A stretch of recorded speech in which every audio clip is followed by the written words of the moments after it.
رسوله الكريم أما بعد فأعوذ بالله من الشيطان الرجيم بسم الله الرحمن الرحيم رب اشرح لي صدري ويسر لي أمري واحلل عقدة من لساني يفقهوا قولي اللهم أرنا الحق حقا وارزقنا اتباعه وأرنا الباطل باطلا وارزقنا اجتنابه اللهم ربنا ألهمنا رشدنا وعصمنا من شرور أنفسنا. جی ہم نے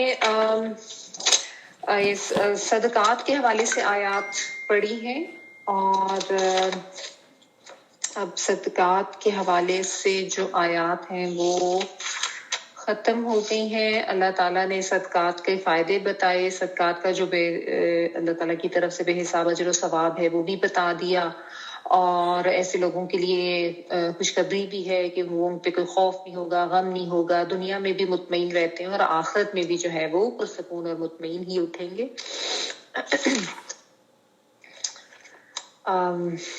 مجھ سے ایک تو سوال کسی نے پوچھے تھے،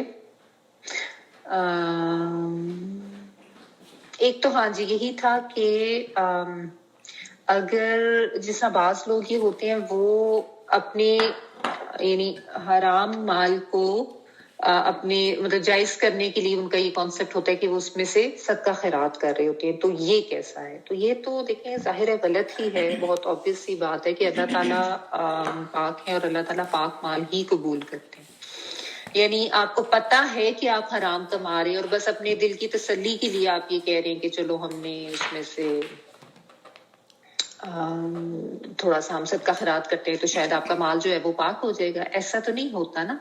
یہ تو وہی بات ہے کہ بس یعنی ایک شیطان نے آپ کہہ دیں کہ ایک یہ طریقہ سجھا دیا کہ حرام کمائی جاؤ آرام سے، ٹھیک ہے؟ تو ایسا نہیں ہے. اگر کسی کا یہ کانسیپٹ ہے کہ بھی میں حرام کما رہا ہوں لیکن میں ساتھ ساتھ صدقہ خیرات کر رہا ہوں تو میرا حرام جو ہے وہ جائز ہو رہا ہے، تو یہ غلط بات ہے، ٹھیک ہے؟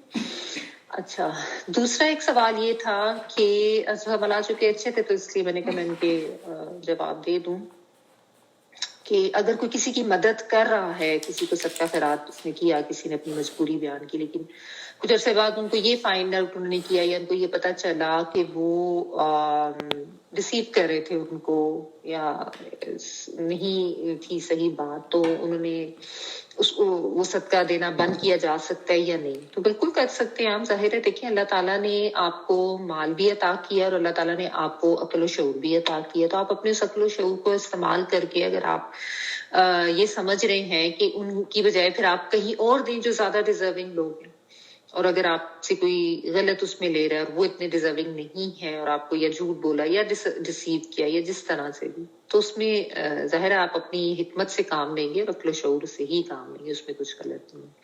اور اسی کے تحت ضمن یہ بھی تھا ایک سوال کہ پھر یہ جو پروفیشنل بیگرز ہیں، تو پروفیشنل بیگرز بھی ظاہر ہے اگر آپ کو پتہ ہے تو آپ اس برائی کا حصہ نہ بنیں اور آپ دیکھ بھال کر کے اچھی طرح سے جو ڈیزرونگ لوگ ہیں زیادہ ان کو دیں، یعنی جن کے بارے میں آپ کو واقعی پتہ ہے کہ وہ زیادہ نیڈی ہے، حاجت مند ہے، اور بعض ایسے ہوتے حاجت مند ہوتے لیکن کہہ نہیں رہے ہوتے، تو ان کو دیں، وہ زیادہ صحیح ہے.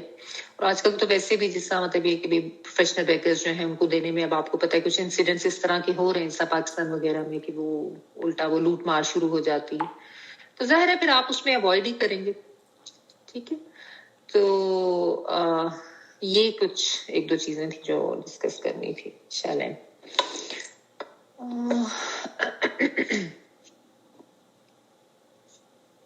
اچھا، ہم نے آیت نمبر 274 تک کر لیا تھا، ٹھیک ہے؟ آج ہم نے 275 سے سٹارٹ کرنا ہے، جس میں کہ اب سود کے حوالے سے اللہ تعالیٰ بتائیں گے کہ سود جو ہے اس سے منع کر رہے ہیں اور یہ کتنی غلط چیز ہے. صدقات اور سود ان کو اب آپ ان کا خود سے موازنہ کرتے جائیں. عموماً یہ آیات جب آتی ہیں نا سود کی تو ان کے ساتھ ساتھ ان سے پہلے ان سے آگے ساتھ صدقات کا ذکر ضرور ہوتا ہے کیونکہ دونوں ایک دوسرے کی ضد ہے. ٹھیک ہے، تو ہم پہلے آیت پڑھ لیتے ہیں، اس کا ترجمہ کر کے پھر انشاءاللہ اس کو سٹارٹ کرتے ہیں ڈیٹیل میں. آیت نمبر 275 پڑھی. الذین یأکلون الربا لا یقومون الا کما یقوم الذی یتخبطہ الشیطان من المس ذلك بأنهم قالوا إنما البيع مثل الربا وأحل الله البيع وحرم الربا فمن جاءه موعظة من ربه فانتهى فله ما سلف وأمره إلى الله ومن عاد فأولئك أصحاب النار هم فيها خالدون.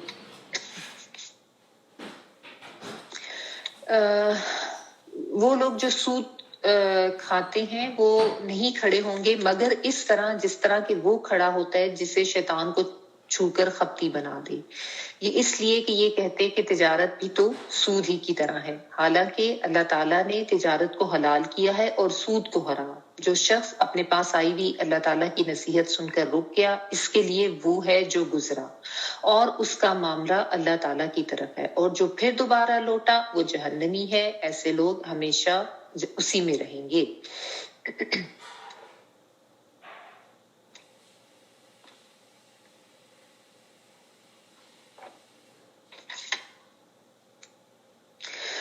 لفظی ترجمہ دیکھ لیں. الذین وہ لوگ یأکلون وہ کھاتے ہیں. ٹھیک ہے، یہ جو ہے وہ آتین والا وہ کے معنوں میں، اور الف کاف لام جو ہے اکلا یاکلو یہ کھانے کے لیے آتا ہے. ٹھیک ہے. الربا ربا سود کے لیے آتا ہے. پہلے آپ نے کمثل جنت بربوا پڑھا تھا، میں نے آپ کو بتایا تھا را با اور باؤ یہ اونچا ہونے کے لیے، بلنا بڑھنا پھلنا پھولنا، اونچائی والی جگہ کو ربوا کہتے ہیں جو اونچی جگہ ہوتی ہے. ٹھیک ہے، تو یہ اس کے لیے آتا ہے. اور ربا کا ورڈ یہ سود کے لیے استعمال ہوا یہاں پہ. لا کیونکہ سود بھی جو ہے وہ بڑھتا ہے نا. لا نہیں، یقومون وہ کھڑے ہوں گے، یہ آتا ہے ان والا وہ کے معنوں میں. اور قاف واو اور میم جو ہے یہ کھڑا ہونا کے لیے آتا ہے. قوم یقوم، قوم جو ہے وہ بھی کسی نظریے پہ کھڑی ہوتی ہے تو اس کے لیے قوم کا ورڈ ہوتا ہے. واو نون پلورل کا ہے. الا مگر، کا ما مانند اس کے جو، کا جو ہے مانند کے لیے اور ما جو یعنی اس کے جیسے، اس کی طرح. یقوم الذی وہ کھڑا ہوتا ہے، الذی وہ جو یا وہ شخص. یقوم میں ونس اگین یا جو ہے آتا ہے مالا وہ کے معنوں میں، قاف واو میم روٹ ورڈ ہے کھڑا ہونا. الذی وہ شخص، یتخبطہ خبتی بنا دیا ہو اس کو. خبتی کا ورڈ ہم اردو میں بھی یوز کرتے ہیں نا. یتخبط یہ جو ہے آتین والا ہی ہے، اور خبت کسی کو خبت ہو جانا، کسی کا خبتی ہو جانا، جیسے ہم کہتے ہیں پاگل ہو گیا، اس کو خبت ہو گیا. اور ہو اس کو وہ خبتی بنا دیا ہو اس کو. کس نے خبتی بنا دیا ہو؟ الشیطان شیطان نے. یہاں پہ نون کے پر پیش آ رہی نا، اس سے پتہ چلا کہ شیطان کچھ کرنے والا ہے، فاعل کے معنی میں. من المس، مس کے میم سین سین، مس کا مطلب ہوتا ہے چھو لینا، ٹچ کر لینا، یعنی شیطان نے جس کو ٹچ کر کے چھو کر خبتی بنا دیا ہو.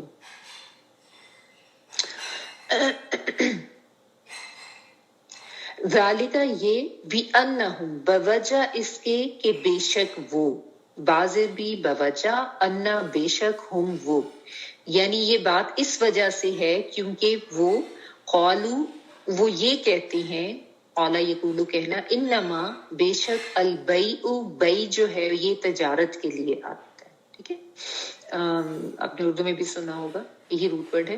مثلو مانند یا مثال یا ایک جیسا ہی ہے، الربا ربا کے یعنی سود کے. یعنی یہ اس وجہ سے ہے کہ انہوں نے کہا کہ بے شک تجارت سود کی مانند ہے.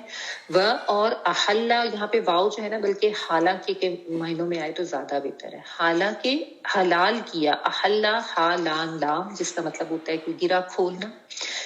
حلال کیا اللہ تعالیٰ نے البیع تجارت کو، وحرم اور حرام کیا الربا سود کو.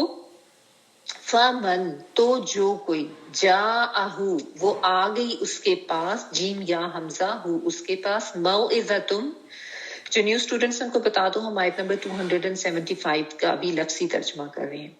موعظتم جو ہے یہ واعظ و نصیحت ہوتا ہے، واعظ و نصیحت، تو اس سے یہ موعظتم جو ہے یہ کوئی نصیحت کے لیے آتا ہے. روٹ ورڈ اس کا واو عین اور زوئے ہے. ٹھیک ہے، واعظ سے مراد ہوتی ہے ایسی نصیحت جس میں ڈراوا ہو. ٹھیک ہے. من ربی ہی اس کی رب کی طرف سے، من سے اور رب بھی ہی رب اس کا، ہو اور ہی اس کے لیے آتا ہے.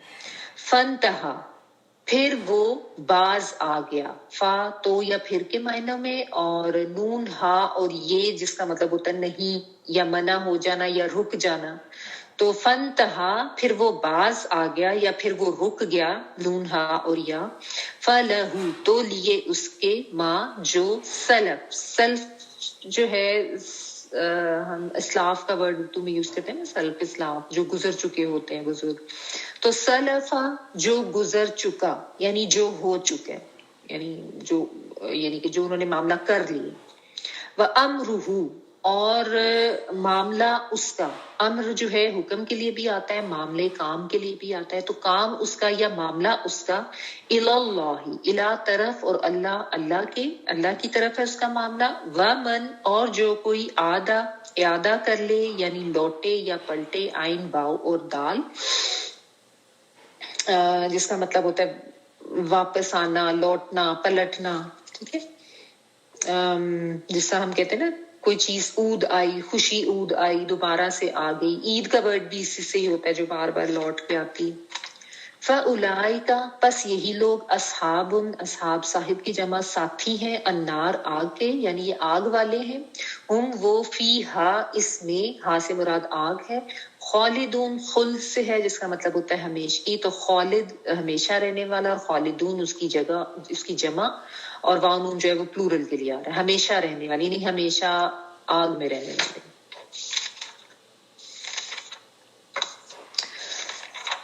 اچھا، صدقات کا ذکر آیا اور اب اس کے بالکل ایک اپوزٹ چیز سود کا ذکر آ رہا ہے. ٹھیک ہے، یعنی صدقات اور سود جو ہیں یہ دونوں ایک دوسرے کی ضد ہیں.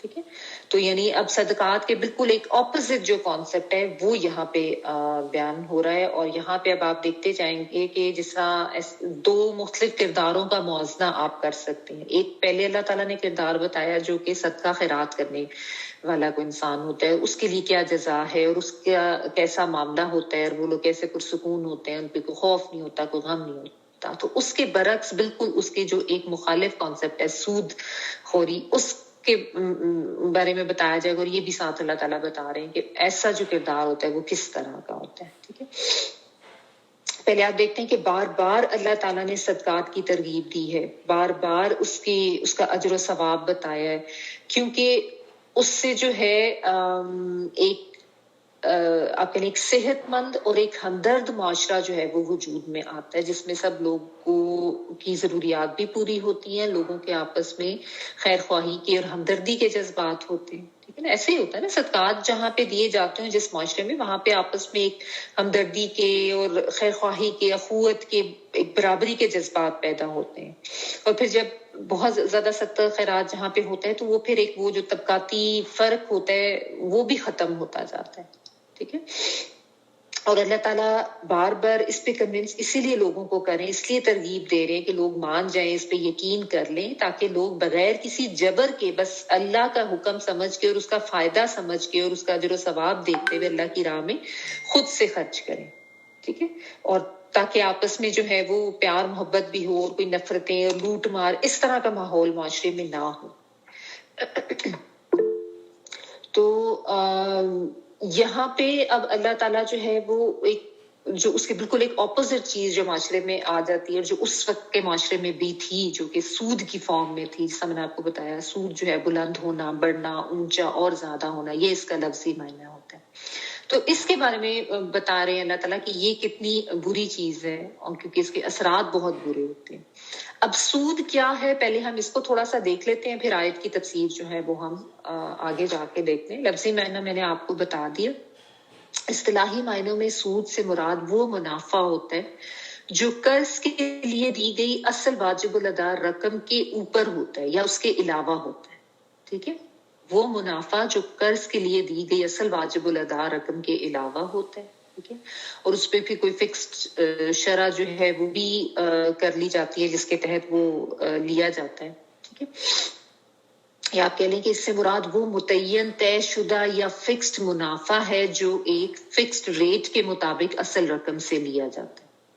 ٹھیک ہے، اس سے مراد وہ متعین طے شدہ یا فکسڈ منافع ہے جو کہ ایک فکس ریٹ کے مطابق اصل رقم سے زیادہ لیا جاتا ہے. یعنی قرض دینے والا جو ہے نا وہ مقروض سے کچھ مہلت کے عوض اصلی رقم پر مزید رقم جو ہے وہ واپس لے رہا ہوتا ہے یا حاصل کر رہا ہوتا ہے.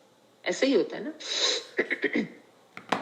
یعنی آپ نے کسی کو 10,000 دیے اور اس کے بعد آپ نے کہا کہ اس ٹائم کے بعد اس ٹائم تک رکھ لینا, اس ٹائم پہ واپس کر دینا. وہ ٹائم پہ وہ واپس نہیں کر سکا تو اب آپ نے کہا تو میں تم سے جو ہے وہ اتنا لوں گا, 10,000 کے اوپر آپ نے 1,000 بڑھا دیا, پھر وہ بڑھتا گیا, پھر مزید ٹائم دیا اس پہ نہیں ملا, پھر اس سے اگلا ٹائم دیا اس پہ بھی نہیں ملا, وہ بڑھتا گیا بڑھتا گیا بڑھتا گیا. یعنی وہ ایک ایکسٹرا جو ہے وہ چیز آپ نے اس کے اوپر لینی شروع کر دی. ٹھیک ہے, تو یہ سود ہو جاتا ہے.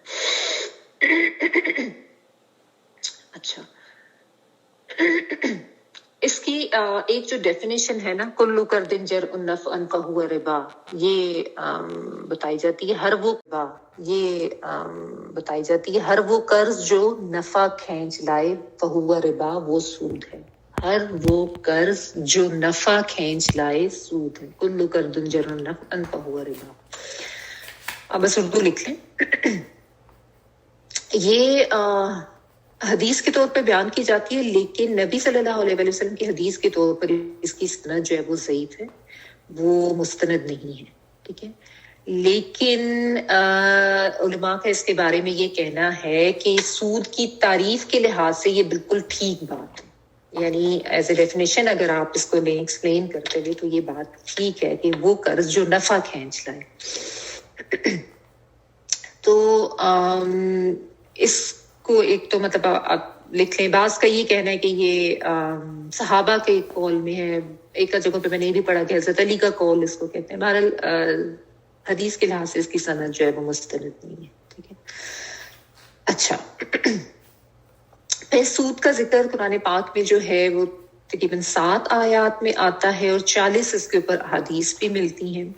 اور ہم دیکھیں گے کہ قرآن پاک میں جہاں پہ جیسا سورت آل عمران میں بھی اس کا ذکر ہے, سورت الروم میں بھی ہے, تو سورت الروم کی آیت نمبر 39 میں آتا ہے کہ جو بھی تم ربا لیتے ہو کہ وہ تاکہ وہ تمہارے مالوں کو بڑھا دے تو وہ اللہ کے نزدیک نہیں بڑھتا. اس سے پہلے آیت نمبر 38 میں انفاق کا ذکر آتا ہے سورت الروم میں. سورت آل عمران میں 130 نمبر آیت ہے 130 کہ اے لوگوں جو ایمان لائے اور ربا کو بڑھتا چڑھتا نہ کھاؤ, لا یاکلوا الربا ضعفا مضاعفا. اس میں پھر آگے جا کے آیت نمبر 134 میں انفاق فی سبیل اللہ کا ذکر آتا ہے. تو جہاں پہ یہ ذکر آتا ہے نا, ساتھ ساتھ اللہ تعالیٰ انفاق فی سبیل اللہ کا ذکر ضرور کرتے ہیں. کہ میں نے آپ کو بتایا نا ایک دوسرے کے اپوزٹ کانسیپٹ ہیں. اور قرآن پاک میں یہ اسلوب ہے کہ اللہ تعالیٰ جیسے جہاں پہ جنت کا ذکر آتا ہے وہاں جہنم کا بھی بتا دیتے ہیں, یا جہاں پہ جو مومنین ہیں ان کے بارے میں بتایا اور ان کا اجر و ثواب, تو ساتھ ہی جو کافر ہیں ان کے بارے میں ذکر آ جاتا ہے. تو دونوں چیزیں ساتھ ساتھ ڈسکس ہوتی ہیں.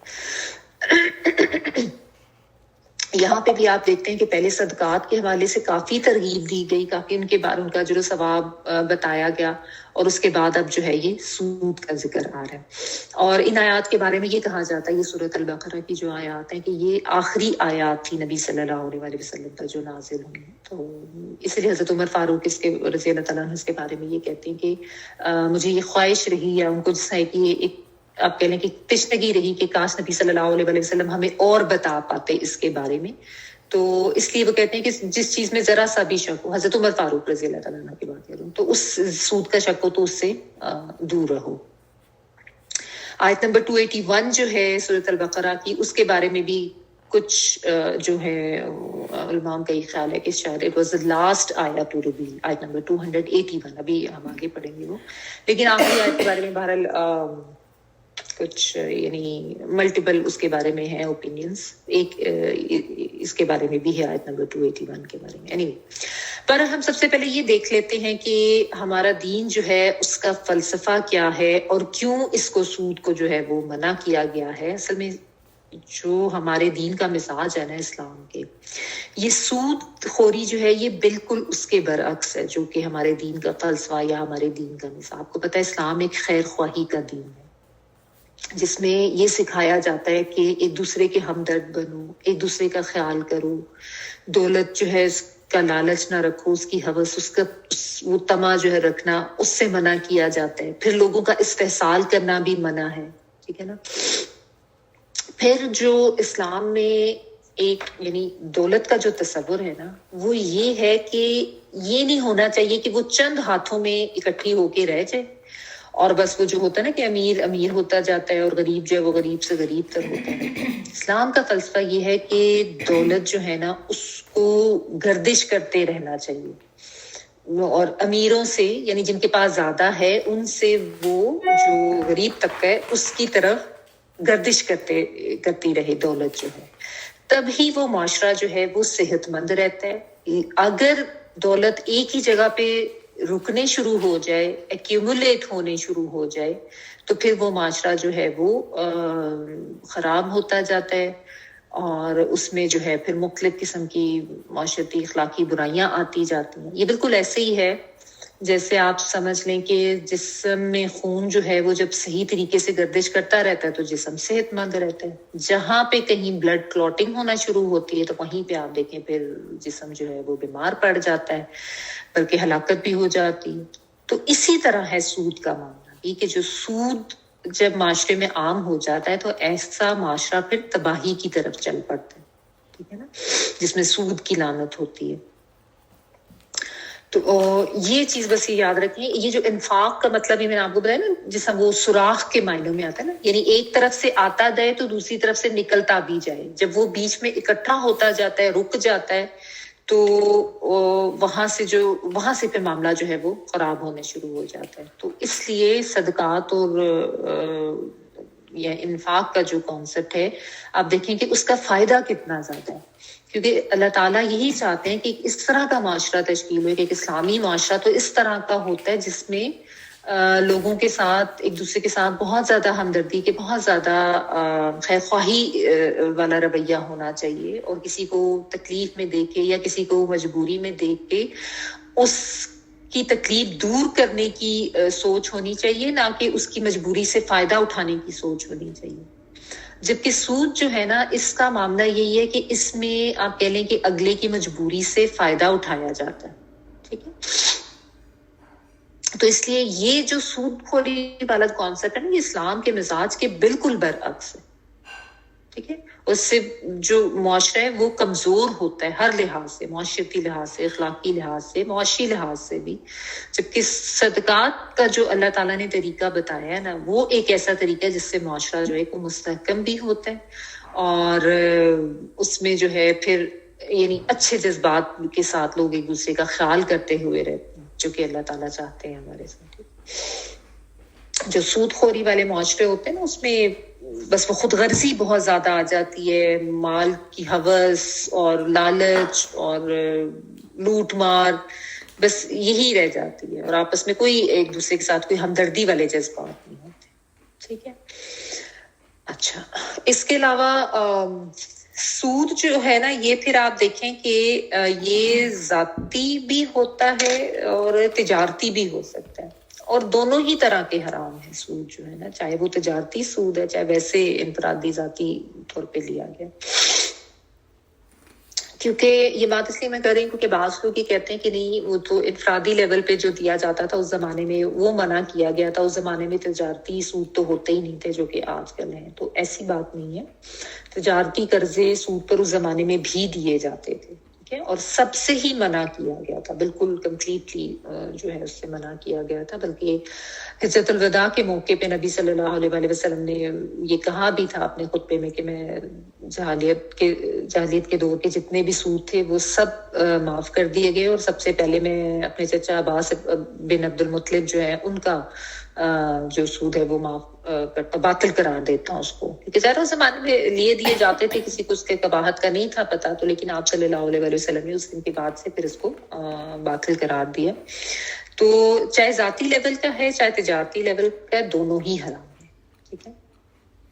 اچھا، پھر اس کے بارے میں ایک لاجک جو ہے وہ لوگ یہ بھی دیتے ہیں کہ جس طرح جو ایک یعنی کلاسک جو سود اس زمانے میں جو رائج تھا، اس میں تو یہ تھا کہ جو لینے والا ہوتا تھا وہ اس کی رضامندی شامل نہیں ہوتی تھی، وہ مجبوری میں ہی وہ لے رہا ہوتا، تو اس لیے وہ تو غلط ہے، ٹھیک ہے. لیکن آج کل جو اگر بینکوں میں کوئی رکھوا کے پیسے اور اس کے اوپر سود لیتے ہیں، تو اس میں تو جو پیسہ رکھوا رہا ہے اور جو پیسہ دے رہا ہے دونوں کی رضامندی ہوتی ہے، تو اپنی یعنی میوچل ایگریمنٹ سے وہ معاملہ طے ہوتا ہے، تو اس لیے وہ جو انٹرسٹ ہے وہ لینا جائز ہے، اس میں کوئی حرج نہیں ہے. تو یہ بھی بات، یہ بھی لاجک ٹھیک نہیں ہے کہ آپ دیکھیں اگر کوئی اس لاجک کے تحت، تو پھر اگر کوئی مرد اور عورت رضامندی سے زنا کرتے ہیں تو پھر وہ بھی جائز ہو جانا چاہیے کہ دونوں کی رضا شامل ہے اس میں. تو ایسا تو نہیں ہے نا، ٹھیک ہے.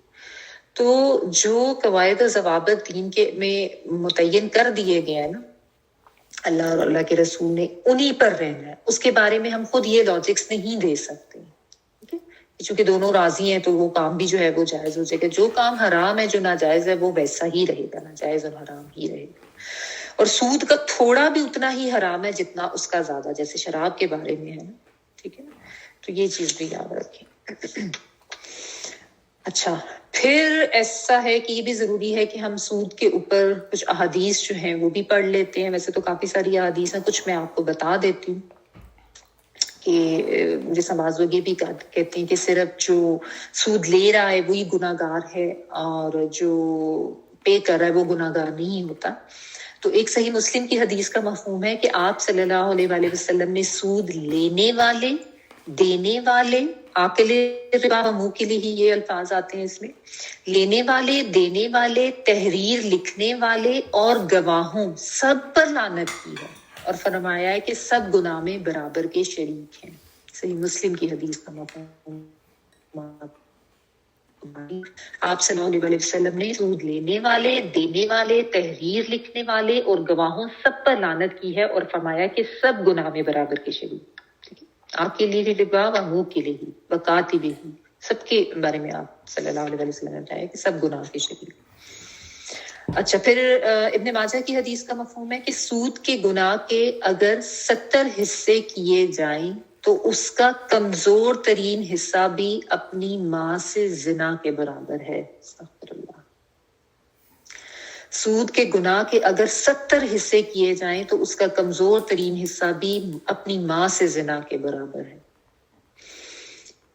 پھر مسند احمد کی ہی ایک اور حدیث کا مفہوم ہے، سود کا 1 درہم جو آدمی کھاتا ہے اور وہ اس کے سودی ہونے کو جانتا ہے تو وہ گناہ میں 36 مرتبہ زنا سے زیادہ سخت ہے. ٹھیک ہے، یعنی زنا کے گناہ سے 36 مرتبہ زیادہ یہ سخت گناہ ہے. سود جو ہے نا، اس کے بارے میں جو وعید آئی ہے نا، ابھی آگے پڑھیں گے آپ، کسی اور گناہ کے بارے میں اتنی شدید قسم کی جو ہے وہ وعید نہیں آئی ہے، وہ بھی اگلی آیات میں آپ پڑھیں گے. بہرحال سود کا 1 درہم جو آدمی کھاتا ہے اور وہ اس کے سودی ہونے کو جانتا بھی ہے تو وہ گناہ میں 36 مرتبہ زنا سے زیادہ سخت ہے. سنن نسائی کی ایک حدیث کا مفہوم ہے، لوگوں پر ایک زمانہ آئے گا جب ہر کوئی سود کھانے والا ہوگا، اگر سود نہیں بھی کھائے گا تو بھی اس کا غبار اس تک ضرور پہنچے گا. ایک روایت میں غبار کے الفاظ آتے ہیں، دوسرے میں بخار کے الفاظ آتے ہیں کہ ایک زمانہ لوگوں پر ایسا آئے گا جب ہر کوئی سود لینے والا ہوگا اور اگر سود نہیں بھی کھائے گا تو اس کا غبار اس تک ضرور پہنچے گا، جو کہ آج کل کا دور ہے کہ جس میں ہر طرف سے جو ہے نا اس کا غبار انسان تک پہنچتا ہی پہنچتا ہے کسی نہ کسی طرح سے.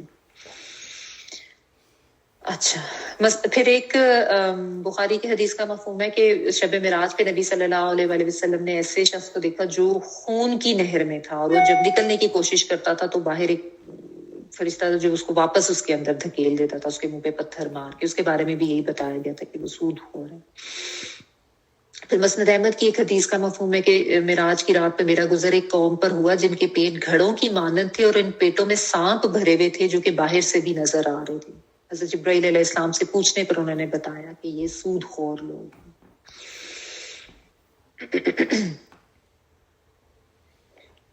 ایک اور حدیث کا مفہوم ہے مسند احمد کہ اگر کسی قوم میں سود کے لین دین کا رواج ہو جائے تو اللہ تعالیٰ ان پر ضروریات زندگی کی گرانی کر دیتا ہے، اور جب رشوت عام ہو جائے تو دشمن کا روب و دبدبا ہو جاتا ہے. اچھا، پھر ایک اور حدیث ہے جس میں 7 ہلاک کرنے والی چیزوں سے بتایا گیا کہ 7 ہلاک کرنے والی چیزوں سے بچو: شرک، جادو کرنا، قتل ناحق، سود کھانا، یتیم کا مال کھانا، جہاد کے وقت میدان جنگ سے بھاگ جانا اور پاک دامن عورتوں پر تہمت لگانا، انہی میں سے بھی یعنی ایک سود کھانا، یعنی ہلاک کرنے والے جو گناہ ہیں ان کے بارے میں. ٹھیک ہے، تو یہ مطلب اس سے ریلیٹڈ جو احادیث ہیں وہ ہیں، اور میں نے آپ کو بتا دیا اس کی ڈیفینیشن بھی، اور اس سے جو ہے یہ بھی کہ اس کے بارے میں جو لاجکس دی جاتی ہیں. ابھی ہم ایسا کرتے ہیں کہ تفسیر کی طرف آتے ہیں. تو اس آیت میں جو ہے اللہ تعالیٰ نے جو سود خور ہیں ان کا معاملہ بیان کیا ہے کہ جو سود کھاتے ہیں وہ اس طریقے سے کھڑے ہوں گے جیسے کہ کوئی ایسا انسان کھڑا ہوتا ہے جس کو شیطان نے چھو لیا ہو. یہ شیطان کو چھو لینا جو ہے نا، یہ عربوں میں استعمال ہوتا تھا، یہ فگر آف سپیچ کے جس طرح ہم کہتے ہیں نا کہ پاگل ہو گیا ہے، تو جس طرح مجنون جس کو وہ کہتے تھے، مجنون بھی وہی ہوتا ہے نا جس پہ جن آ گیا ہو، تو کہتے تھے کہ شیطان نے اس کو چھو لیا اور یہ خپتی ہو گیا. تو اللہ تعالیٰ وہی بات کر کے اسی طریقے سے ان کو ایکسپلین کر رہے ہیں کہ وہ ایسے کھڑے ہوتے ہیں جیسے کہ شیطان نے جن لوگوں کو چھو کر خپتی بنا دیا ہو نا. خبط اللیل، رات کی تاریکی میں دیوانہ بنانا، اس کے لیے یہ ورڈ عربی میں یہ بھی یوز ہوتا ہے. یعنی ایسا شخص اپنے ہوش و حواس میں نہیں ہوتا.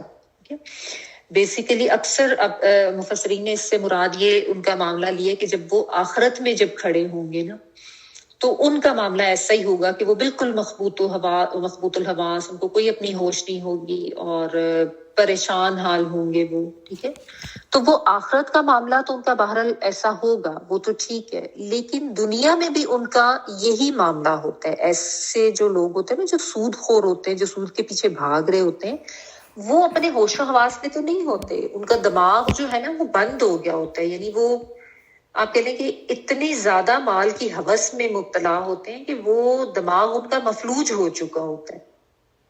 تو اب چونکہ دنیا میں اپنے وہ دولت کے پیچھے ہوش و حواس ختم اور کھو بیٹھتا ہے نا، تو جب وہ آخرت میں بھی کھڑے ہوں گے نا تو ایسے ہی خپتی بنے ہوئے اٹھیں گے، کیونکہ اپنی عقل جو ہے انہوں نے دنیا میں بھی استعمال نہیں کی تھی نا. اتنی زیادہ پیسے کی حرص میں مبتلا ہو گئے تھے کہ اگر کوئی غریب ہوتا تو اس پہ ان کو رحم نہیں آتا تھا، اس کی مجبوری سے فائدہ اٹھاتے تھے. تو پاگل پن کا شکار ہوا نا، اور اتنی زیادہ دولت کی ہوس ہونا کہ اس کے پیچھے بھاگنا.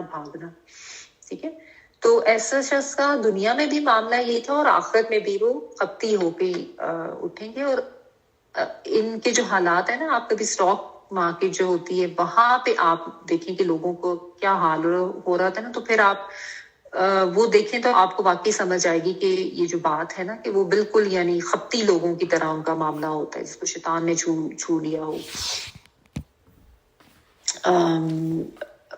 پہلے تو میں خواہ شاید نیوز میں بھی دکھاتے تھے، پی ٹی وی کی نیوز پہ. اب تو آن لائن زیادہ معاملات ہو گئے نا، ورنہ پہلے اگر کسی کو یاد ہو تو اس پہ وہ آپ نے دیکھو گے وہ آپ نے دیکھو گے کہ رش ہوتا تھا لوگوں کا، اور وہ ہاتھ آگے کر کر کے کہ اوہ یہ گر گیا، وہ چڑھ گیا، یہ ہم نے خرید لیا، یہ بیچ دیا. اس طرح کے بالکل یعنی ان کو کوئی ہوش حواس ہوتی نہیں تھی ارد گرد کی، کہ اپنے انسان ہونے کو بھی بھول چکے ہوتے تھے. بہت زیادہ یہ جو اسٹاک وغیرہ کی جو آپ کبھی دیکھیں ویڈیوز سرچ کر لیں آپ کو مل جائیں گی. تو ان کا معاملہ یہی ہے جیسے کوئی مخبوط الحواس شخص، کوئی پاگل شخص، یعنی جس کو اپنی کوئی ہوش و حواس نہ ہو، کوئی عقل اپنے یعنی جو کھو بیٹھتا ہے نا، بالکل یہ بڑا صحیح ان کا نقشہ کھینچا گیا. اور ظاہر انسان جو کچھ دنیا میں کرتا ہے آخرت میں بھی اسی معاملے پہ پھر وہ کھڑا ہوگا نا، اسی طریقے سے جو کچھ وہ دنیا میں کرتا رہا. تو یہ دونوں حوالے سے بات ٹھیک ہے. اور ساتھ اللہ تعالیٰ یہاں پہ یہ کہہ رہے کہ ذالک بانہم قالوا انما البیع مثل الربا، کہ یہ ایسا اس لیے ہے کہ انہوں نے یہ کہا کہ تجارت بھی تو سود کے مانند ہے. اب ان کا یہی کہنا تھا کہ کیوں اس چیز سے منع کیا جا رہا ہے کہ تجارت اور سود میں کیا فرق ہے، دونوں ایک جیسی چیزیں ہیں. تو تجارت کے اوپر تو اعتراض کوئی نہیں ہے، جبکہ سود جو ہے اس کے اوپر اعتراض ہے. یعنی میں اگر کوئی 500 روپے کی چیز جو ہے وہ لیتا ہوں اور پھر لا کے کسی کو میں وہ 550 کی بیچ دیتا ہوں، تو وہ اوپر جو میرا 50 روپے منافع ہے ایز اے تجارت، وہ تو ٹھیک ہے. تو میں ایسے کروں یا کسی کو 500 روپیہ ادھار دے کر اس سے یہ طے کر لوں کہ تم نے مجھے واپس جو ہے وہ 550 روپے کرنی ہے، تو اس میں کیا فرق ہے؟ وہ بھی اسی طرح سے 50 روپے میں منافع لے رہے ہوں، یہ بھی اسی طرح سے 50 روپے میں منافع لے رہے ہوں. تو تجارت اور سود جو ہے یہ تو دونوں ایک جیسی چیزیں، ٹھیک ہے. یعنی وہ تجارت و سود کو ایک جیسا قرار دیتے، اتنے زیادہ زرپرست، اتنے مجنون ہو گئے کہ وہ دونوں کے فرق کو ہی نہیں سمجھ پاتے. آگے اللہ تعالیٰ نے یہ بیان کر دیا وَأَحَلَّ اللَّهُ الْبَيْعَ وَحَرَّمَ الرِّبَا، کہ اللہ تعالیٰ نے تجارت کو حلال قرار دیا ہے اور سود کو حرام قرار دیا. سب سے پہلی اور سب سے بڑی بات ہی یہی ہے. یعنی اس کا فرق ہی آپ یہ کہہ لیں کہ اس کے آگے کسی مومن کا تو یہ شیوا ہوتا ہی نہیں کہ جس چیز کو اللہ نے حلال قرار دے دیا ہے اس پہ اعتراض کرے، یا جس کو اللہ نے حرام قرار دے دیا اس کے بارے میں توجیحات پیش کرے کہ نہیں نہیں نہیں یہ تو حرام نہیں ہو سکتا، اس کو کیسے حرام کر دیا. سب سے پہلی بات تو یہی ہے نا. یعنی کسی بات کے حق ہونے کے لیے اتنا کافی ہونا چاہیے ہمارے لیے کہ اللہ تعالیٰ نے یہ بات کہہ دی، اس کے بعد کوئی حجت باقی نہیں رہتی. کیونکہ آج بھی یہی معاملہ کیا جاتا ہے، یہی لاجکس دی جاتی ہیں. صرف اس زمانے میں نہیں تھا، لوگوں کے ذہن اور شیطان کی جو پڑھائی بھی پٹیاں ہوتی تھی وہ ہر زمانے میں ایک جیسی ہی رہی، اس کے جال تو ایک جیسے ہی ہیں. کہ تجارت میں بھی تو نفع ہوتا ہے، یہ بھی سود ہی ہے، تو سود میں بھی نفع ہی ہوتا ہے، تو دونوں ہی ایک جیسی چیزیں میں فرق ہے. تو اس کا سود اور تجارت کا جو فرق ہے اس کو بھی ہم تھوڑا سا دیکھ لیتے ہیں. سب سے پہلی بات تو آپ دیکھ لینا، اللہ تعالیٰ نے بتا دیا کہ اللہ تعالیٰ نے تجارت کو حلال قرار دیا اور سود کو حرام قرار دیا. سب سے امپورٹنٹ بات تو یہی ہے، یعنی جس کے بعد کوئی دوسری بات اتنی وزنی نہیں ہو سکتی. ٹھیک ہے. پھر یہ آپ دیکھیں کہ سود میں جو ہے نا اصل رقم بھی واپس مانگی جاتی ہے اور اس سے اوپر جو اضافی رقم ہے وہ بھی واپس لی جاتی ہے. ٹھیک ہے. اچھا، تجارت میں پھر یہ بھی ہوتا ہے کہ ایک طرف نقد رقم ہوتی ہے اور ساتھ کوئی چیز ہوتی ہے جس کا تبادلہ ہوتا ہے، جبکہ سود میں صرف رقم ہوتی ہے، یعنی پیسے پر پیسہ لیا جا رہا ہوتا ہے. ٹھیک ہے. اسی لیے اس کے بارے میں علماء یہ کہتے ہیں کہ گھر وغیرہ کا، مکان کا جو کرایہ ہوتا ہے وہ سود نہیں ہوتا، کیونکہ بیچ میں ایک کموڈٹی ہوتی ہے جس کو انسان استعمال کر رہا ہوتا ہے. ٹھیک ہے. کوئی یعنی اصل کے ساتھ ایکسٹرا آپ نہیں مانگ رہے ہوتے. پھر آپ دیکھیں کہ تجارت میں نفع اور نقصان دونوں متوقع ہوتا ہے، یعنی ایک رسک کا فیکٹر بیچ میں رہتا ہے. رسک انگلش والا RISK والا، نقصان بھی ہو سکتا ہے اور نفع بھی ہو سکتا ہے، دونوں چیزیں ہوتی ہیں. جبکہ سود خور جو ہے وہ تو ایک نفع ہی لے رہا ہوتا ہے نا، وہ تو منافع پہ ہی چل رہا ہوتا ہے، اس پہ اس کا کوئی ظاہری نقصان تو ہوتا نہیں نظر آ رہا ہوتا، کیونکہ ایک مقررہ شرح کے مطابق وہ اس کو فکسڈ منافع ملتا رہتا ہے.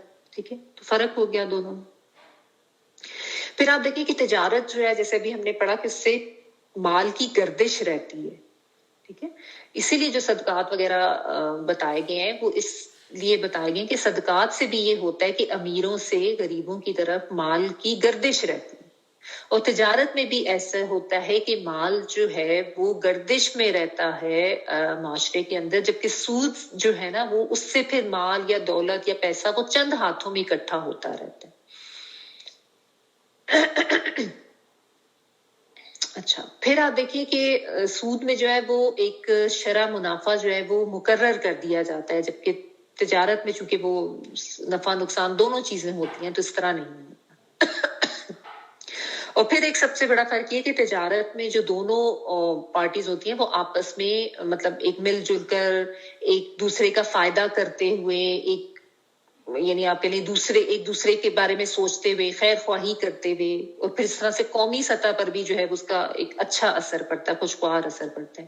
جبکہ سود جو ہے سود کھانے والی یا سود خور جو ہے ان کا یہ ہوتا ہے ان کو صرف اپنے منافع سے قرض ہوتی ہے نا، وہ نہیں دیکھتے کہ دوسرا کس حال میں ہے، اس کو کوئی پرابلم ہو رہی ہے یا اس کا استحصال ہو رہا ہے، وہ انتہائی خود غرض ہو جاتے ہیں. تو جب خود غرضی ہوتی ہے تو پھر ظاہر ہے کوئی اچھے جذبات تو نہیں ہوتے، یعنی انسان اتنا سیلفش ہوتا جاتا ہے، وہ دوسرے کے بارے میں نہیں سوچتا، وہ صرف اپنا سوچتے ہیں جو سود خور لوگ. تو تجارت سے جو ہے نا آپ یہ کہہ لیں کہ معاشرے میں اخلاق حسنہ جو ہے، یعنی اچھے اخلاق اور اچھے خیالات اور جذبات کی نشو نما ہوتی ہے، جیسے خیر خواہی ایک دوسرے کے لیے اور ہمدردی پیدا ہوتی ہے، رحم دلی آتی ہے. اور پھر اس سے یہ ہوتا ہے کہ ایک وہ جو طبقاتی مساوات ہے نا وہ بھی پیدا ہوتی ہے معاشرے میں اور پھر ظاہر خیر و برکت بھی رہتی ہے اللہ تعالیٰ کی طرف سے. جبکہ سود خوری جو ہے اس سے انسانوں کے اندر خود غرضی بھی آتی ہے، تنگ دلی بھی آتی ہے، سنگ دلی بھی آتی ہے، بخل آتا ہے، مفاد پرستی آتی ہے، ٹھیک ہے. اور پھر اس سے پھر عداوت کے دشمنی کے جذبات بھی ابھرتے ہیں. دشمنی کے کیسے کہ آپ دیکھیں جو غریب طبقہ ہے نا وہ پھر غریب سے غریب تر ہو کے غربت سے پھر تنگ آ کر پھر وہ امیروں کو لوٹنا، قتل و غارت اس قسم کا معاملہ بھی شروع کر دیتے ہیں، ٹھیک ہے نا. تو یہ بھی تو برے اثرات ہوئے نا سود کے. تو یہ بھی فرق ہو گیا. پھر آپ دیکھیں کہ تجارت جو ہے اس میں انسان کی محنت لگ رہی ہوتی ہے، اس کی ذہانت لگ رہی ہوتی ہے، وہ اپنی قابلیت سے کچھ کر رہا ہوتا ہے، وہ اپنا وقت لگا رہا ہوتا ہے، ٹھیک ہے. محنت، ذہانت، قابلیت، وقت. تو اس طرح سے انسان میں ایک وہ کام کرنے کی عادت پڑتی ہے، محنت کرنے کی. جبکہ سود کے معاملہ اس میں کیا ہوتا ہے کہ نہ تو انسان کو محنت لگاتا ہے، نہ وقت لگاتا ہے، نہ کوئی قابلیت لگاتا ہے، بغیر محنت کے بس وہ بیٹھے ہوئے ایک منافع ہاتھ میں اس کے آ رہا ہوتا ہے. تو ایسے اس قسم کے معاملات سے تو پھر ایک وہ کاہلی کی عادت پیدا ہوتی ہے، ٹھیک ہے. اور وقت بھی جو ہے وہ اپنا پھر وہ غلط کاموں پہ لگاتے ہیں، خام خواہ میں پیسہ آئی جا رہا ہے اور پھر کرنے کو کچھ ہے نہیں اور وہ غلط چیزوں کی طرف لگتا ہے. تو تجارت جو ہے نا وہ ایک تعمیری کام ہے جس میں معاشرے کے افراد فارغ نہیں بیٹھے ہوتے، بیکار نہیں بیٹھے ہوتے کہ وہ empty mind is a devil's workshop والی بات ہے نا، ایسا نہیں ہوتا تجارت میں. تو معاشرہ جو ہے وہ بھی ترقی کرتا ہے اور پازیٹیو ترقی ہوتی ہے، اس میں سب کا فائدہ ہو رہا تھا، سب کا بھلا ہو رہا تھا تجارت جب ہوتی ہے. جبکہ سود خور جو ہیں وہ چونکہ فارغ بیٹھے ہوتے ہیں تو بس پھر وہ شیطانی اور تخریبی کارروائیاں ہی ان کے ذہن میں آتی ہیں، تو اس طرح سے ایک معاشرتی بحران پیدا ہوتا جاتا ہے نا. اور غلط قسم کے خیالات اور غلط قسم کی بیماریاں، برائیاں اخلاقی جو ہیں وہ پھر جنم لیتی جاتی ہیں معاشرے میں، ٹھیک ہے. پھر تجارت میں آپ دیکھیں ایک دفعہ میں معاملہ طے ہو جاتا ہے کہ کوئی آیا، اس نے چیز خریدی اور وہ چلا گیا. جبکہ سود میں جو ہے نا یہ معاملہ چلتا رہتا ہے، چلتا رہتا ہے، اور وہ کتنا زیادہ اصل چیز کے اوپر وہ پروفٹ لیتے جاتے ہیں، لیتے جاتے ہیں. لیکن ونس اگین اس میں پھر یہ یاد رکھیں کہ گھر کا کرایہ سود نہیں ہوتا، آلدو وہ اگر آن گوئنگ ایک پروسیس ہے، لیکن وہ اس میں نہیں آتا کیونکہ وہ آپ اس گھر کے استعمال کا معاوضہ جو ہے وہ لے رہے ہیں. اچھا، تو اللہ تعالیٰ نے یہ بات کہہ دی کہ یہ لوگ اس وجہ سے یہ مطلب یعنی خبتی ہیں کہ یعنی اللہ تعالیٰ نے اس کو بہت خبتی ہونے کا معاملہ قرار دیا ہے کہ اگر کوئی یہ بات کرتا ہے کہ تجارت جو ہے وہ سود ہی کے مانند ہے. ایسا نہیں ہے، اس میں بہت زیادہ بنیادی فرق موجود ہے. اور پھر معاشرے کے اوپر جو اس کے اثرات نظر آتے ہیں نا، میں آپ کو اس دن بھی کہہ رہی تھی کہ جو کس چیز کے جو اثرات ہوتے ہیں نا ان سے اندازہ لگا لیا کریں کہ وہ چیز کس طرح کی ہے. تو یہ جو کچھ چیزیں ابھی ہم نے اس کے موٹے موٹے فرق دیکھے ہیں اس کی وجہ سے بھی آپ کو پتا چل جائے گا کہ تجارت اور سود جو ہے اس میں بہت بڑا فرق ہے. اور سب سے بنیادی فرق تو یہی ہے کہ اللہ نے اس تجارت کو حلال قرار دیا، سود کو حرام قرار دیا. تو فمن جاءہ موعظۃ من ربہ فانتہی فلہ ما سلف. اللہ تعالیٰ آگے یہ بھی بتا رہے ہیں کہ جو نصیحت آ جانے کے بعد باز آ گیا، یعنی اللہ تعالیٰ کی طرف سے ایک حکم آ گیا ہے، تو جو ایمان والے ہوتے ہیں نا، جو خالص سچے مومن ہوتے ہیں، ان کے لیے اللہ کا حکم ہی کافی ہوتا ہے کہ وہ بس اس بات کو سن لینے کے بعد اس سے رک جائیں گے، اس کے بارے میں حجتیں نہیں دیں گے اور اس کو جائز قرار دینے کی کوششیں نہیں کریں گے کہ بس میرے رب کا حکم ہے، سمعنا واطعنا والی بات، یہ سن لیا تو اب ہم نے اطاعت بھی کرنی ہے. وہ پھر اس چیز کو مان لیتے ہیں اور اس سے باز آ جاتے ہیں جس چیز سے اللہ تعالیٰ نے منع کر دیا یا روک دیا. تو وہ سود لینے سے بھی رک جائیں گے، باز آ جائیں گے، اور یا ایسی بات کہنے سے کہ انما البیع مثل الربا، کہ تجارت و سود برابر ہی ہے کہ جیسی چیز ہے، اس سے بھی وہ رک جاتے ہیں. دونوں کے بارے میں یہ بات ٹھیک ہے. اور ایسا شخص جس کو پتا ہو کہ میں غلط کر رہا تھا، جب اس کو پتا چلے تو پھر وہ استغفار کر لے گا، ٹھیک ہے نا. تو اللہ تعالیٰ نے یہاں پہ یہ بتا دیا کہ جو رک جائے گا فلہ ما سلف، تو اس کا معاملہ بس جو گزر چکا سو گزر چکا، ٹھیک ہے. لیکن ساتھ اللہ تعالیٰ آگے یہ کہہ رہے ہیں وَأَمْرُهُ إِلَى اللَّهِ، اس کا معاملہ اللہ کی طرف ہے. یعنی اس پہ کوئی آپ کہہ لیں کہ بہت زیادہ گارنٹی نہیں دی گئی کہ معاف کر دیا گیا. یہ بڑی ڈرانے والی بات ہے، اس کو آپ غور سے پڑھیں، ورنہ تو اللہ تعالیٰ کہتے ہیں نا کہ غفور الرحیم ہے اور یہ وہ، لیکن یہاں پہ کہہ دیا کہ بس اس کا معاملہ اللہ کی طرف ہے. اب اللہ تعالیٰ اس کے ساتھ کیا معاملہ کرتے ہیں، یہ اس لیے بھی مطلب کہ چاہے تو اللہ تعالیٰ معاف کریں یا چاہے تو مواخذہ کریں. ایسا اس لیے ہے کہ اللہ تعالیٰ کو پتا ہے کہ اس نے واقعی دل سے اس چیز کو اقرار کر کے اور اس کو چھوڑا ہے، یا بس ایسے ہی بددلی سے، یا نیت میں کوئی فطور ہے، یا ابھی وہ وقتی طور پر رک گیا ہے کسی بھی مصلحت کے تحت، لیکن وہ اس کو مان نہیں رہا ہے اور اس کو جب بعد میں موقع ملے تو وہ اس کے اوپر آ جائے گا. یعنی یہ ساری چیزیں تو پھر اللہ تعالیٰ کو ہی پتا ہے نا. تو ان کا معاملہ اللہ کی طرف، کیونکہ پیسے کی حوث جو ہے نا، اور اس کی جو پیسے کی حرص اور حوث جو ہے، یہ اتنی زیادہ انسان کے اندر ہوتی ہے اور انسان کو واقعی مطلب خپتی بنا دیتی ہے کہ اتنے آرام سے انسان اس کو چھوڑتا نہیں ہے کہ میں کیسے مطلب اس کو ہاتھ میں آتا پیسہ جو وہ تو سب کو اچھا لگ رہا ہوتا ہے، اس کو کیسے چھوڑوں. تو اللہ تعالیٰ نے کہا کہ جو باز آ جائے صحیح طریقے سے، اس کے لیے تو ٹھیک ہے، جو استغفار کرے، جس نے واقعی خالص نیت سے معافی مانگ لی، تو جو بھی خالص نیت سے اللہ سے استغفار کر لے اور پھر اس چیز سے باز آ جائے آئندہ کے لیے، تو اس کے لیے تو ٹھیک ہے، معافی ہے. لیکن یہاں پہ اللہ تعالیٰ نے کلیکٹیو لیول پہ یہی بات کی ہے جنرل، کہ اس کا معاملہ اللہ کی طرف ہے. ٹھیک ہے. اور جو کوئی اعادہ کرے گا، جو کوئی پلٹے گا، تو ایسے لوگ آگ والے ہیں. یعنی جو دوبارہ واپس جائے گا سود کی طرف اور دوبارہ وہی والا معاملہ کرے گا، تو ایسے لوگوں کے لیے اللہ تعالیٰ نے صاف بتا دیا کہ یہ آگ میں جانے والے ہیں، جہنمی لوگ ہیں، ہمیشہ اس میں رہیں گے آگ میں. ٹھیک ہے. تو اصل حقیقت دلوں کے حال، دلوں کی نیتیں، یہ چونکہ اللہ تعالیٰ ہی جانتے ہیں اور اللہ تعالیٰ کے حکم سے ہی فیصلہ ہوگا، تو وہ معاملہ اللہ کے سپرد. ٹھیک ہے. تو نہ تو کوئی کسی کے بارے میں یہ کہے کہ بھئی اس نے تو سچی توبہ نہیں کی ہے، وہ تو دل سے ایسا ہے، یہ بھی ہم نہیں کہہ سکتے. اس سے یہ بات بھی پتہ چلتی ہے کہ ہر ایک کا معاملہ اللہ کی طرف ہے. کوئی کسی کے بارے میں فتوے نہیں دے سکتا اور کوئی کسی کے بارے میں ججمنٹ پاس نہیں کر سکتا.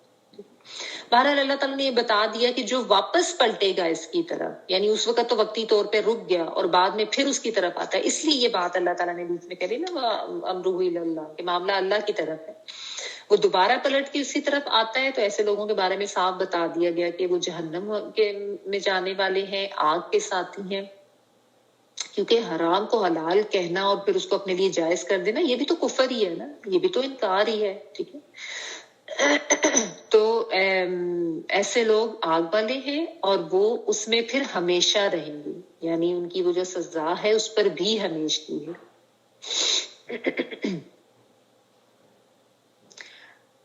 اچھا، ایک اور حدیث کا مفہوم یہاں پہ میرے پاس لکھا ہے، یہ بھی میں آپ کو بتا دیتی ہوں کہ 4 آدمی ایسے ہیں کہ اللہ نے اپنے اوپر لازم کر لیا ہے کہ ان کو جنت میں داخل نہ کیا جائے گا اور وہ جنت کی نعمتوں کو چکھیں گے بھی نہیں. شراب کا عادی، سود خور، یتیم کا ناحق مال کھانے والا اور والدین کا نافرمان. تو یعنی سود بھی جو ہے نا گناہ کبیرہ ہے اور اس کی سزا بھی بہت بڑی ہے. ابھی اس کے بارے میں جو زیادہ بڑی وعید ہے نا وہ آگے آپ پڑھیں گے. اچھا، ابھی کتنا ٹائم ہے؟ چلیں تھوڑا سا اور آگے کر لیتے. یمحق اللہ الربا ویربی الصدقات واللہ لا یحب کل کفار اثیم.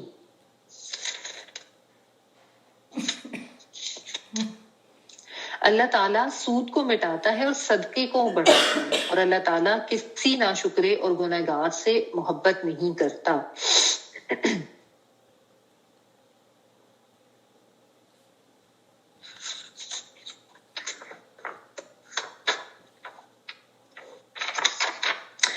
یمحق جو ہے نا وہ مٹاتا ہے، یا جو ہے اس میں آتین والا وہ کے معنی میں، اور میم خا اور قوف جو ہے اس کا روٹ ورڈ ہے، جس کا مطلب ہوتا ہے کمی ہو جانا، چاند کا آخری تاریخوں میں غائب ہو جانا، اس کے لیے بھی یہ ورڈ یوز ہوتا ہے. محاق جو ہے نا وہ قمری ماہ کی آخری تاریخوں کو بھی کہا جاتا ہے، جن میں چاند آہستہ آہستہ گھٹتا رہتا ہے نا. ٹھیک ہے. تو یمحق اللہ وہ مٹاتا ہے، ضائع کر دیتا ہے، نقصان کر دیتا ہے، کمی کر دیتا ہے، اس معنی میں. کون؟ اللہ، اللہ تعالیٰ. کس چیز کو؟ الربا، ربا کو، رابا و سود کو. اور یربی، وہ بڑھاتا ہے. یہاں پہ ورڈ وہی ہے رابا و، یہاں پہ یہ مطلب وہ بڑھانے کے معنی میں. پہلے آپ سود لکھیں کہ مٹاتا ہے اللہ سود کو اور وہ بڑھاتا ہے. کس چیز کو بڑھاتا ہے؟ الصدقات، صدقات کو. واللہ، اور اللہ تعالیٰ، لا، نہیں، یحب، وہ پسند کرتا. یا وہ کے معنوں میں اور ہاں با جو ہے یہ حب، محبت. نہیں وہ پسند کرتا کل، ہر، کفارن، بہت زیادہ ناشکرے کو. یہ فعال ان کے وزن پر مبالغے کا صیغہ ہے، بہت زیادہ ناشکرا. ٹھیک ہے، کفارہ کا مطلب انکار کرنا، ناشکری کرنا، دونوں معنوں میں آتا ہے. اور اسیم جو ہے یہ فعیل ان کے وزن پر مبالغے کا صیغہ ہے، بہت زیادہ گنہگار. الف سا اور میم جو ہے نا یہ گناہ کے لیے آتا ہے. ٹھیک ہے؟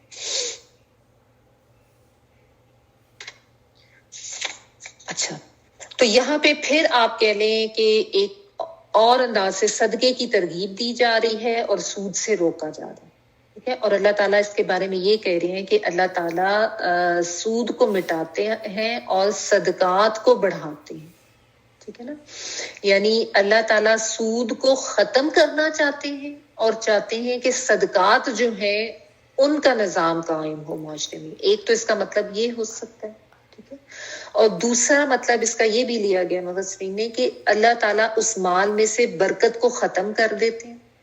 یا تو اس مال کو نقصان پہنچتا ہے، ٹھیک ہے نا، یا یہ کہ ویسے اس کے جو اثرات ہوتے ہیں، جس طرح وہ سودی معاشرہ جیسا میں نے بھی بتایا کہ ایک تباہی کا ہی شکار ہونے لگ جاتا ہے. اور اب تو اس کا جو یورپ کے بھی جتنے جو ایکسپرٹس ہیں، اکانومسٹ وغیرہ، وہ بھی اس چیز کا اعتراف کرنے لگ گئے ہیں کہ یہ واقعی اس سے جو ہے وہ معاشرہ جو ہے اس میں تباہی آتی ہے. ٹھیک ہے نا، تو یا تو اس معنی میں کہ اللہ تعالیٰ سود کو ختم کرنا چاہتے ہیں اور صدقات کو بڑھانا چاہتے ہیں، تو یا پھر اس کا جو ایک معنوی مطلب ہے کہ اللہ تعالیٰ اس مال میں سے برکت کو ختم کر دیتے ہیں اور اس مال کو جو ہے نقصان پہنچتا ہے. اور ایک اس لحاظ سے بھی ہے کہ آخرت میں جب ایسا شخص جائے گا تو اس کے پاس کچھ بھی نہیں ہوگا، یعنی وہ خالی ہاتھ جائے گا آخرت میں. چاہے دنیا میں اس نے بے شک بڑا مال کما لیا، لیکن آخرت میں جو ہے اس کا وہ سارا مال وہ ختم ہو جائے گا اور وہ بالکل خالی ہاتھ ہوگا. جبکہ جو صدقہ خیرات کرنے والا انسان ہوگا وہ جب جائے گا تو وہ اصل مالدار ہوگا، اس کا وہ بینک بیلنس بہت بڑا ہوا ہوگا اور اس کا جو اجر و ثواب ہے وہ بہت زیادہ وہاں پہ ہوگا. ٹھیک ہے، تو اگر آخرت کے حوالے سے اس کو لیے جائیں کہ اللہ تعالیٰ سود کرنے والے کو بالکل اس کا معاملہ یعنی وہ ختم ہو جائے گا اور وہ بالکل نقصان میں ہوگا آخرت میں، اور سب سے زیادہ فائدے میں صدقہ خیرات کرنے والے ہوں گے اور ان کا مال وہاں پہ بہت بڑا ہوا ہوگا، چونکہ بینک بیلنس آخرت کا جو ہے وہ بڑا ہوا ہوگا. کیونکہ ہم نے یہ بھی تو پڑھا تھا نا کہ صدقہ خیرات جو ہے اس سے اللہ تعالیٰ کا غضب بھی ختم ہوتا ہے، انسان کے گناہ جھڑتے ہیں، انسان کی جو برائیاں ہیں ان کو اللہ تعالیٰ دور کر دیتے ہیں. پچھلے ویک جو ہم نے آیات کی ان میں یہ بھی تھا، جبکہ سود خور جو ہے ان کے تو وہ اپنے گناہ میں اضافے کر رہے ہوتے ہیں، اپنا مال نامہ وہ خراب کر رہے ہوتے ہیں. تو بعض مفسرین کے لحاظ سے یہ مٹانا اور بڑھانا جو ہے وہ آخرت کے لحاظ سے ہے، اور بعض یہ کہتے ہیں کہ دنیا میں بھی، آخرت میں تو ہے ہی ہے، دنیا میں بھی اس کا وبال جو ہے وہ نظر آتا ہی ہے. اور سود کے مال سے نہ تو کوئی صدقہ خیرات اللہ تعالیٰ قبول کرتے ہیں، اور نہ وہ ویسے اگر کوئی نیکی کر رہا ہے تو وہ مطلب حضرت ابن عباس کے قول کے طور پر ہی آتا ہے. ٹھیک ہے، اور جو صدقہ خیرات کرنے والے ہیں ان کے مال میں اللہ تعالیٰ برکت بہت دیتے ہیں. یعنی بظاہر اگر نہ بھی نظر آ رہا ہو، کیونکہ بظاہر تو اگر ہم دیکھیں نا ظاہری طور پر تو ایسے ہی لگ رہا ہوتا ہے کہ جو سود کھائی جا رہے ہیں ان کا مال تو بڑھی جا رہا ہے، ایک فکس ریٹ پہ ان کو تو منافع آ ہی جا رہا ہے. ٹھیک ہے، لیکن جو صدقہ کرنے والے ہیں نا بیسیکلی تو برکت ان کے مال میں ہو رہی ہوتی ہے، آخرت میں بھی ان کا جو مال نامہ ہے اس میں اجر ان کا بڑھ رہا ہوتا ہے، اور ایسے لوگوں کے لیے تھوڑا بھی جو ہے نا وہ زیادہ ہو جاتا ہے اور ان کے لیے بہت سکون کا باعث ہوتا ہے. ٹھیک ہے، تو یرب صدقات، اجر بھی بڑھتا ہے اور مال میں برکت بھی ہوتی ہے. ٹھیک ہے، اور آگے دیکھیں اللہ تعالیٰ نے ایک اور یہ بھی بتا دی، اپنی پسند کا بھی بتا دیا کہ اللہ تعالیٰ پسند نہیں کرتا ہے بہت زیادہ ناشکر انسان کو اور جو بہت زیادہ گنہگار انسان کو. ایسے شخص سے اللہ تعالیٰ محبت نہیں کرتے. ٹھیک ہے، یعنی جو بھی ناشکری کرتا ہے، جو بھی اللہ تعالیٰ کی یا تو انکار کے معنوں میں آپ اس کو لے لیں کہ یعنی اللہ تعالیٰ نے جو بات بتائی کہ سود نہیں لینا، اس سے روکا، وہ اس کا انکار کرتا ہے. یا اللہ تعالیٰ نے بتایا کہ سود نہیں لے سکتے، تجارت کر سکتے ہو، اس کو اس پہ بھی اعتراض ہے، وہ بات بھی نہیں مانتا اور وہ اسی پہ اڑا رہتا ہے کہ نہیں سود و تجارت ایک ہی جیسی چیز ہے، کیونکہ اس طرح کی لاجکس تو ہر دور میں دی جاتی نہیں. تو انکار کے معنوں میں آپ اس کو لے لیں کفار، بہت زیادہ انکاری، یا ناشکری کے معنوں میں بھی. کفرہ کا مطلب ناشکری بھی آتا ہے. ٹھیک ہے نا. تو ناشکرہ کیسے کہ جس کے پاس اللہ تعالیٰ نے مال کتنی فراوانی رکھی تھی، اس کو مال و دولت دیا تھا، یعنی وہ دینے والا ہو سکتا تھا، لیکن وہ کسی کو دے نہیں رہا اور بلکہ الٹا وہ لوگوں کا استحصال کر رہا ہے، ان کی مجبوری سے فائدہ اٹھا رہا ہے.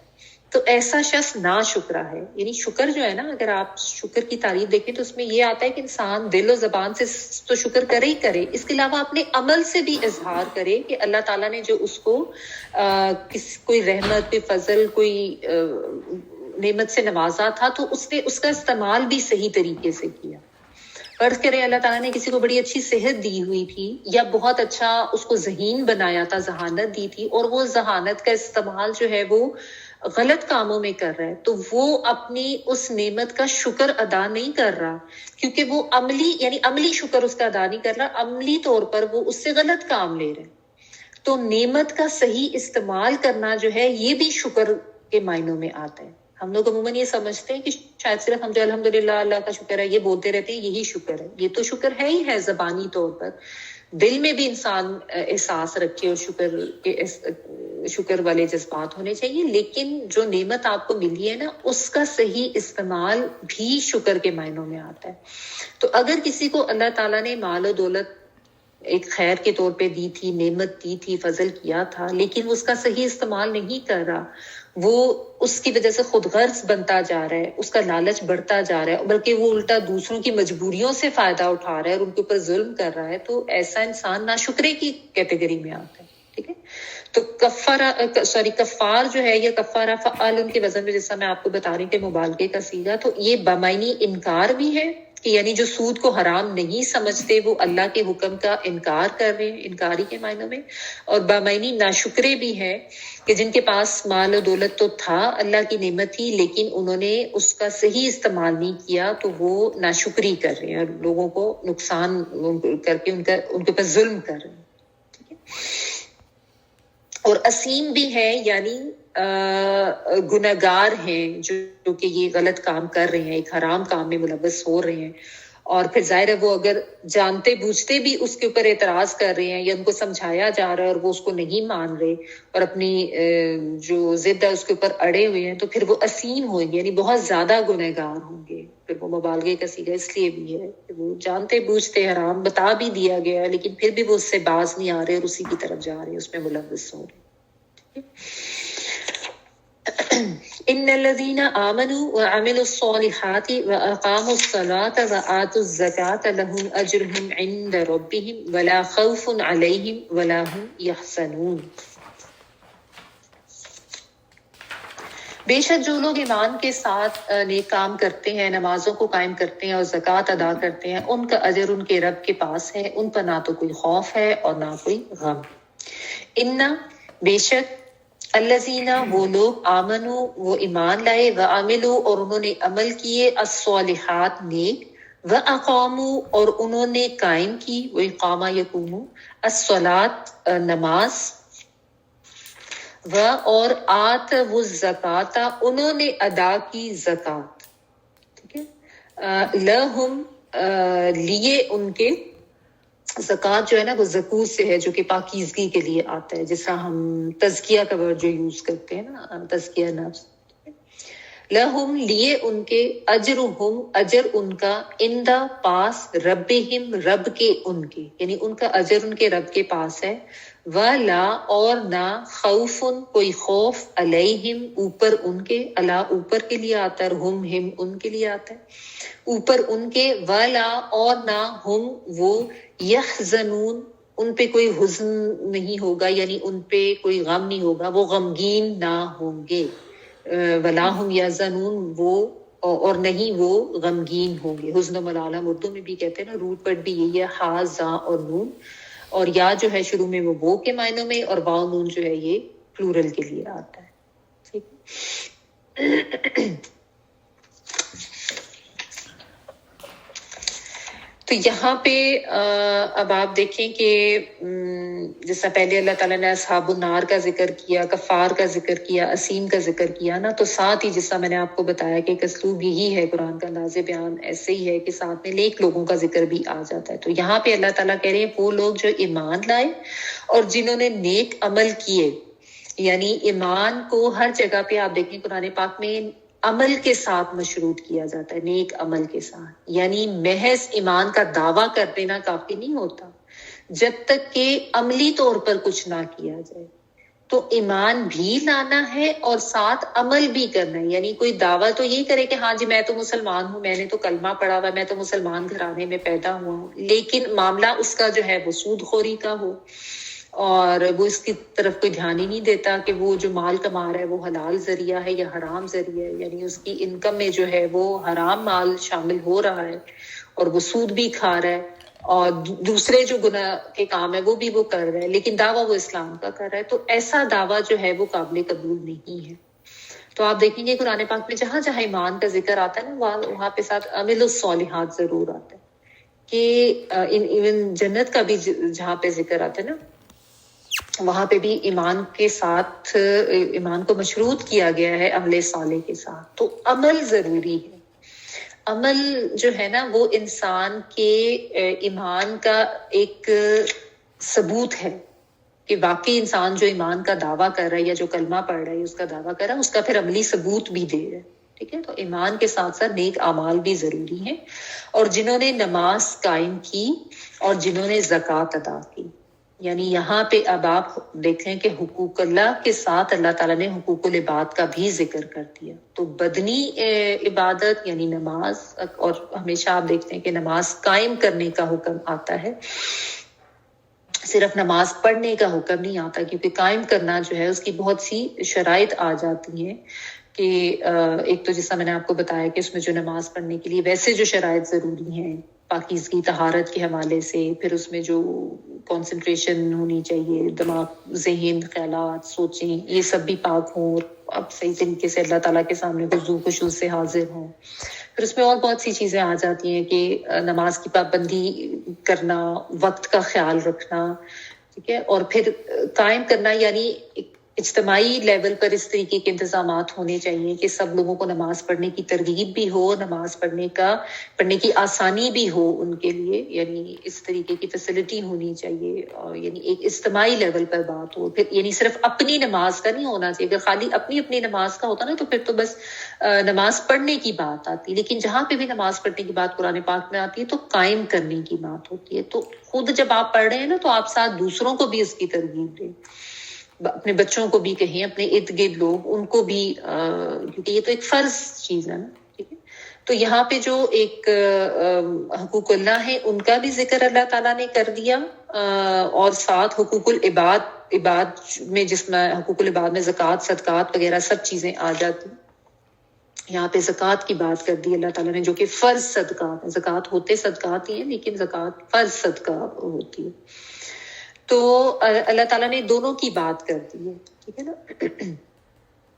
تو ونس اگین وہی بات ہے کہ یہ جو صدقات ہوتے ہیں یہ سود کی ضد ہے، ٹھیک ہے۔ تو اللہ تعالیٰ نے جہاں پہ ایک چیز کا بیان کیا وہاں پہ اس کی اپوزٹ چیز بھی بتا دی، ایک طرح کا کردار اور ان کے حالات بتائے اور ان کی ذہنی کیفیات بتائیں، تو ساتھ دوسروں کا بھی اللہ تعالیٰ بتا رہے ہیں کہ ایسے لوگوں کے لیے جو نماز قائم کرتے ہیں، جو اپنی زکوٰۃ ادا کرتے ہیں، یعنی حقوق اللہ حقوق العباد کا خیال رکھتے ہیں، صرف ایمان کا دعویٰ نہیں کرتے، ساتھ نیک اعمال بھی کرتے ہیں، تو ایسے لوگوں کا اجر ان کے رب کے پاس محفوظ ہے، ٹھیک ہے نا۔ تو اللہ تعالیٰ ایسے لوگوں کا اجر ضائع نہیں کرتے، ٹھیک ہے۔ اور ساتھ اللہ تعالیٰ نے اب ایسے لوگوں کی ذہنی کیفیت کیا بتائی کہ ان کے اوپر کوئی خوف نہیں اور ان کے اوپر کوئی غم نہیں ہے، یعنی پہلے جس طرح اللہ تعالیٰ نے سود خوروں کی حالت بتائی تھی نا کہ وہ خپتی جیسے شیطان نے چھو لیا ہو،